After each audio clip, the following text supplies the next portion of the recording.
അല്പസമയം ശിശുപ്രതിഷ്ഠയോടുള്ള ബന്ധത്തിൽ ദൈവവചനത്തിന്റെ ചില ചിന്തകൾ ദൈവസന്നിധിയിൽ നാം പങ്കുവയ്ക്കുവാൻ ആഗ്രഹിക്കുന്നു. I would like to speak a few things about the dedication of a child.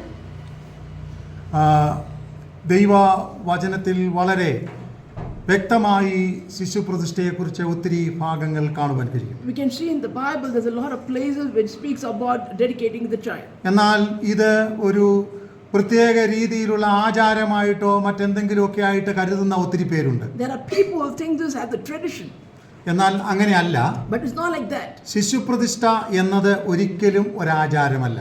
Dedicating a child is not a tradition. ഇതൊരു ചടങ്ങല്ല. It is not a ritual. ഇത് പിന്നെ എന്താണ്? What it is? ദൈവം നമുക്ക് നൽകി തന്ന ദാനത്തെ the gift that God has given us. ദൈവസന്നിധിയിൽ സമർപ്പിച്ച് we are submitting it to the Lord. ദൈവഹിതത്തിനായി വളർത്തുവാൻ തക്കവണ്ണം ദൈവസന്നിധിയിൽ ഏൽപ്പിച്ച് പ്രാർത്ഥിക്കുന്നതാണ് ശിശുപ്രതിഷ്ഠ എന്നത്. The dedicating of a child is a moment where we give the child to the Lord and saying, give us the wisdom to lead the child according to God's plan. അത് മാതാപിതാക്കൾക്ക് വലിയ ഉത്തരവാദിത്തമുണ്ട്. There's a lot of responsibility for the parents. ഇന്നത്തെ ലോകത്തിൽ പിന്തലമുറകളെ കുറിച്ച് വളരെ ഗൗരവമായി നാം ചിന്തിക്കേണ്ടുന്ന കാലമാണ്. We have to think about the generations of today. കാരണം the reason is because ദൈവവചനം ഇങ്ങനെ പറയുന്നേ, this is what the word of God says. ബാലൻ നടക്കേണ്ടുന്ന വഴിയിൽ അവനെ അഭ്യസിപ്പിക്കാം. We have to teach the child in which direction he has to walk. അവൻ വൃദ്ധനായാലും അത് വിട്ടുമാറുകയില്ല. Even if he goes old, he still will not forget the direction. നമ്മുടെ കുഞ്ഞുങ്ങൾ വളർന്നതിന് ശേഷം അവരെ ചിലത് പഠിപ്പിക്കാമെന്ന് വിചാരിച്ചാൽ അതൊന്നും ശരിയാകത്തില്ല. No, if we think that as they grow we can teach them or instruct them, it will not happen. അപ്പോൾ ചെറിയ പ്രായത്തിൽ തന്നെ കുഞ്ഞുങ്ങളെ ദൈവവചനം പഠിപ്പിച്ച് ബാലശിക്ഷയിലും പത്യോപദേശത്തിലും വളർത്തേണ്ടുന്നത് വളരെ ഉത്തമമാണ്. So the important thing is that from their very young age we have to teach them or instruct them about the word of God and lead them according to the will of God. അപ്പോൾ ദൈവം തന്ന ദാനത്തെ ദൈവകരങ്ങളിൽ സമർപ്പിച്ച് പ്രാർത്ഥിക്കുക എന്നതാണ് ശിശുപ്രതിഷ്ഠ എന്നതുകൊണ്ട് ഉദ്ദേശിക്കുന്നത്. So the meaning of the dedication of a child is submitting the Lord's hand and leading it according to Lord's will. പ്രധാനപ്പെട്ട 3 കാര്യങ്ങൾ നമ്മൾ ദൈവസന്നിധിയിൽ ഒരു കുഞ്ഞിനെ ദൈവസന്നിധിയിൽ ഏൽപ്പിച്ച് പ്രാർത്ഥിക്കുമ്പോൾ നാം അറിഞ്ഞിരിക്കണം. There are 3 things that we should remember when we are dedicating the child. ഒന്നാമത്തെ ചിന്ത, the first thing is confirmation of your love to God.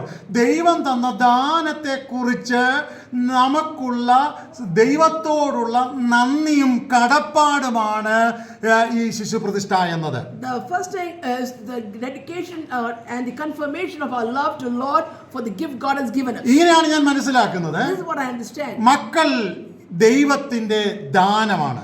Children are the gift of God.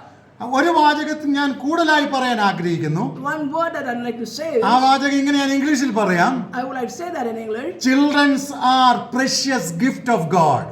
The children are the precious gift of God. അപ്പോൾ അബ്രഹാമിന് ദൈവം ഒരു വാഗ്ദത്ത സന്തതിയെ വിലയുള്ള ഒരു ദാനത്തെ ദൈവം കൊടുത്തു. God has promised a valued gift from God. ഉൽപ്പത്തി പുസ്തകം 22-ാം അധ്യായം അതിന്റെ 15 മുതൽ 18 വരെയുള്ള വാക്യങ്ങളിൽ നമുക്ക് കാണുവാൻ കഴിയും. We can see this in the book of Genesis chapter 22 from 15 to 18. ഇപ്പോൾ ഞാനത് വായിക്കുന്നില്ല. I'm not going to read that now. എന്നാൽ ഒരു ദിവസം ദൈവം അവനോട് പറയുക, നീ സ്നേഹിക്കുന്ന നിന്റെ ഏകജാതനാകുന്ന മകൻ ഇസ്ഹാക്കിനെ കൊണ്ടുവന്ന് യാഗം കഴിക്കുക. So God tells to Abraham that the one that you love a lot, you have to come and give him as a sacrifice. ഒരു മടിയും കൂടാതെ without any ദൈവവാക്കിനെ അവൻ അനുസരിച്ചു. He obeyed the word that God said to him. അപ്പോൾ ദൈവത്തെ സ്നേഹിക്കുന്നതാണ് അവിടെ നമുക്ക് കാണാൻ ഇടയായിത്തീരുന്നത്. You notice that how much he loved God. ഒരുപക്ഷേ നമ്മളോട് ഈ വാചകം ദൈവം സംസാരിച്ചാൽ, if God speak to us, ഒരുപക്ഷേ നമ്മൾ അത് ചെയ്യാൻ തയ്യാറാകത്തില്ല. we might not do it. എന്നാൽ അനേകർ ചെയ്തുകൂടെന്നുമല്ല. Not that necessary that some will not do it. കാരണം ക്രിസ്തുവിന് വേണ്ടി അനേകർ രക്തസാക്ഷികളാകുന്ന ഒരു ലോകത്താണ് നാം ജീവിക്കുന്നത്. We are living in a world that many people are the martyrs for Christ. ഉപദ്രവിക്കപ്പെടുകയും പീഡിപ്പിക്കപ്പെടുകയും ചെയ്യുന്ന ഒത്തിരി പേരെ നമുക്ക് കാണുവാൻ കഴിയും. We also understand that many people have been persecuted. അപ്പോൾ ഇന്ന് രാവിലെ മറക്കരുത്, so don't forget this morning. നാം ദൈവം നമുക്ക് തന്ന ദാനത്തെ കുറിച്ച് ദൈവസന്നിധിയിൽ നന്ദിയും സ്നേഹവും കരേറ്റുന്ന ഒരു വ്യവസ്ഥയാണ് ശിശുപ്രതിഷ്ഠ എന്നത്. The dedication of a child is the moment with this thanksgiving and the love that we confirm to the Lord. രണ്ടാമത്തെ കാര്യം, the next thing is the clarification of ownership.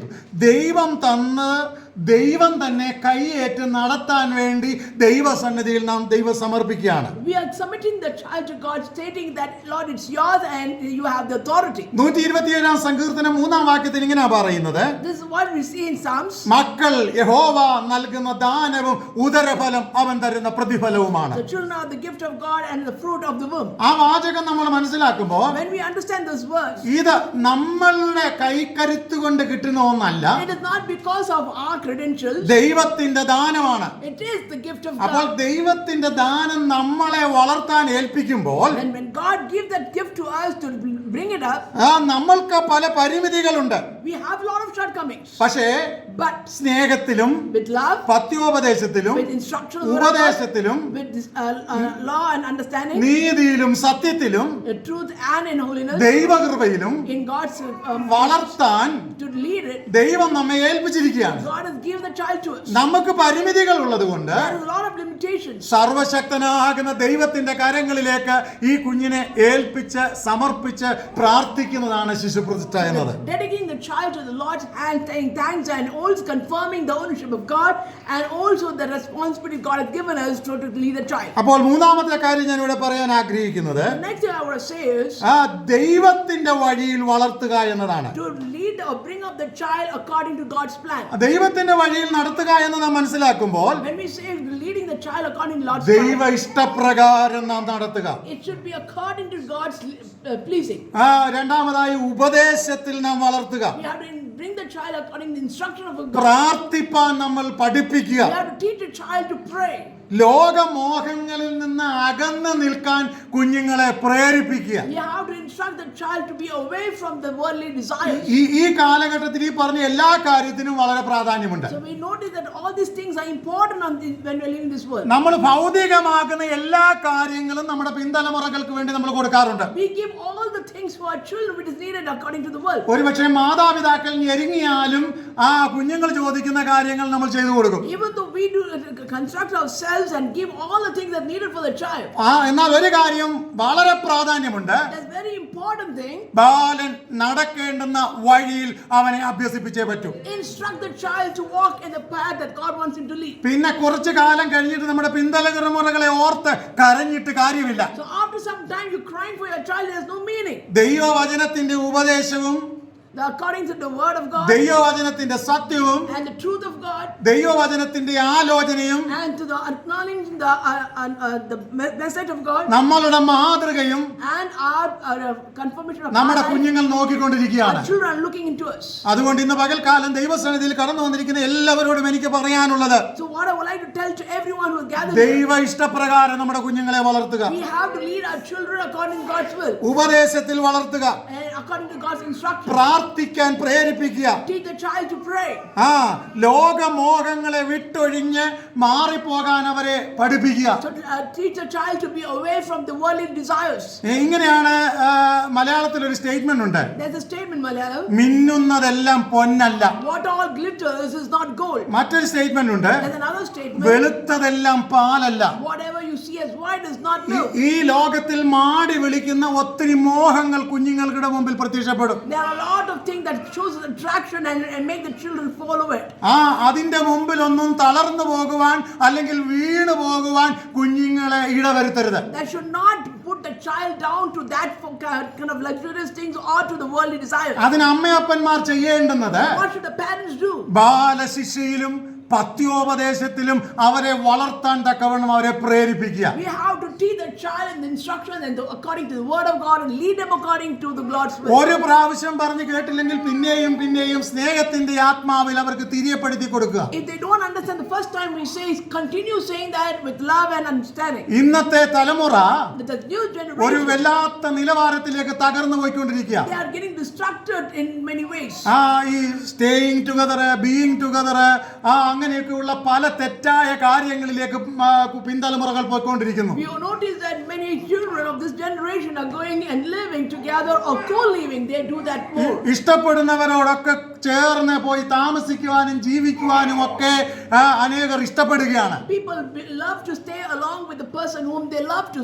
പിന്തലമുറകൾക്ക് വിവാഹമോ കുടുംബജീവിതമോ ആവശ്യമില്ലെന്ന് ചിന്തിക്കുന്ന ഒരു പശ്ചാത്തലത്തിലേക്ക് കുഞ്ഞുങ്ങൾ എത്തിക്കൊണ്ടിരിക്കുന്നു. There are moments where children are coming to a point that marriage is not needed and they're living a life just like that. അത് ഇന്ത്യയിലെ മാത്രം ഒരു പ്രശ്നമല്ല. It is not only in India that we see. ലോകം മുഴുവൻ സംഭവിക്കുന്ന ഒരു പ്രശ്നമാണ്. This is a problem that's happening all over the world. എന്നാൽ ഒരു കാര്യം ദൈവവചനപ്രകാരം ഞാൻ പറയട്ടെ. But one thing I would like to say according to the word of God. നമ്മളുടെ കുഞ്ഞുങ്ങളെ കാര്യഗൗരവത്തോടെ വളർത്താൻ മാതാപിതാക്കൾ ഉപദേശിച്ച് നടക്കേണ്ടുന്ന വഴിയിൽ അവരെ നടത്തിയിരിക്കണം. So it is our responsibility to teach the child in which way they have to walk, and the path that God wants him to be led is what is our duty to do. വളരെ കോൺഫിഡൻസോടുകൂടി ദൈവഭക്തനാക്കുന്ന യോശുവ പറയുകയാണ്. So with confidence Joshua says like ആ പശ്ചാത്തലം ഇങ്ങനെയാണ് നമുക്ക് കാണാൻ കഴിയുന്നത്. we know the background of it. കൂടെ യാത്ര ചെയ്യുന്നവരും പോകുന്നവരും എല്ലാം ആ അന്യ ദൈവങ്ങളെ ആരാധിച്ച് പിന്മാറ്റക്കാരായി മാറിയപ്പോൾ When everyone were going backsliding from the Lord's presence, യോശുവ ധൈര്യത്തോട് പറയുകയാണ്, then Joshua is confirmed ഞാനും എന്റെ കുടുംബവുമോ